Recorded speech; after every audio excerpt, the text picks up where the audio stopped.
السلام علیکم دوستانو، زه یم ستاسو ورور زعفران صادق یو ځل بیا ستاسو په خدمت کې له یوې نوې ویډیو سره. دوستانو د انورټر په باره کې معلومات درکوم.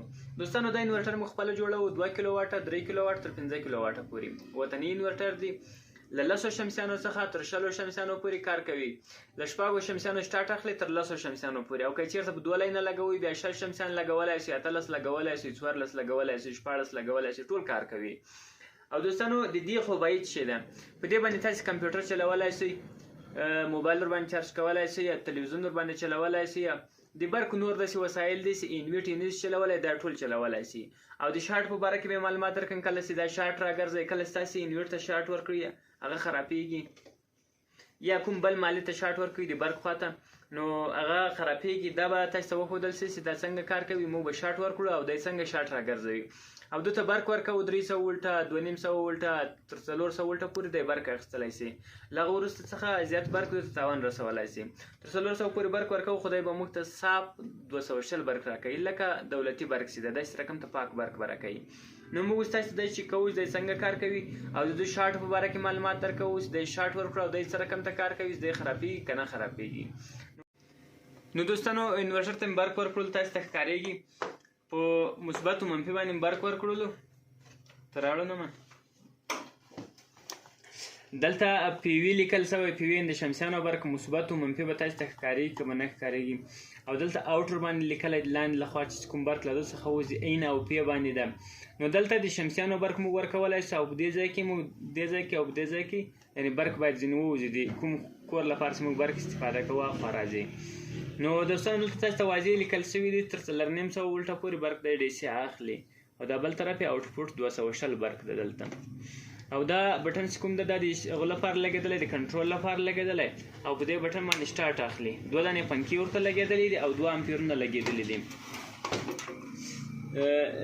2 دانې پنکې لګېدلي دي او 2 امپیرونه دي. یو یې 220 برق لپاره امپیر دی چې دی آوټپوټ کوي، او بل برق چې کله موږ کومه په دې کې نن پاور سپلای لګولی دی هغه ولټیج ښیي 12 ولټه برق ښیي چې هغه پاور سپلای اوس سټارټ ده. له موږ سره بله پاور میټر نه ولو چې د شمسیانو برق مې ورباندې ښودلی وای، نو دا میټر مې کې لګولی ده. اوس یې برق ور پرېږدو چې څه رقم ته کار دی کوي. برق مې ور پرېښودلو او په دې بټن باندې دی سټارټ اخلي. کله چې سټارټ شو پنکې یې هم سټارټ واخیستلو، او دلته اوس تاسو ورته وګورئ دا یې برق راغی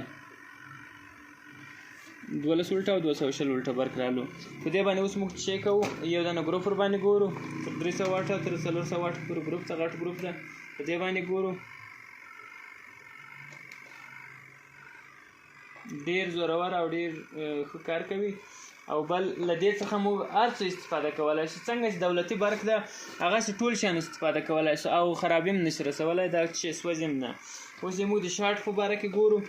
دا سټارټ به تاسو ته ښکارېږي چې دلته برق صحیح را روان ده. او اوس یې موږ شارټ ورکوو چې څه رقم ته دی کار کوي، ایا رښتیا دی سوځل کېږي که نه سوځل کېږي.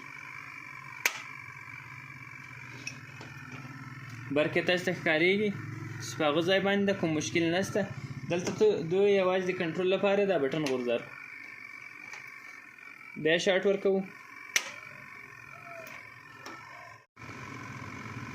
اوس نو دلته هېڅ برق نه کې راځي. که چېرته دا بټن ووهو له وروسته برق کې راځي او بیا شارټ ورکړو نو هغه اتومات غورځوي، هېڅ مشکل نشته، دلته تاوان نه رسوي. تاسو ته ښکارېږي دلته برق روغ رمټ او هېڅ فرق نه ورته ورکوي. په دې باندې موږ هر څه چلولی شو چې یعنې موږ دا یو دانه کیمره ده تاسو ته ښکارېږي. د دې چارجر ورکوو چې څه رقم ته کار کوي.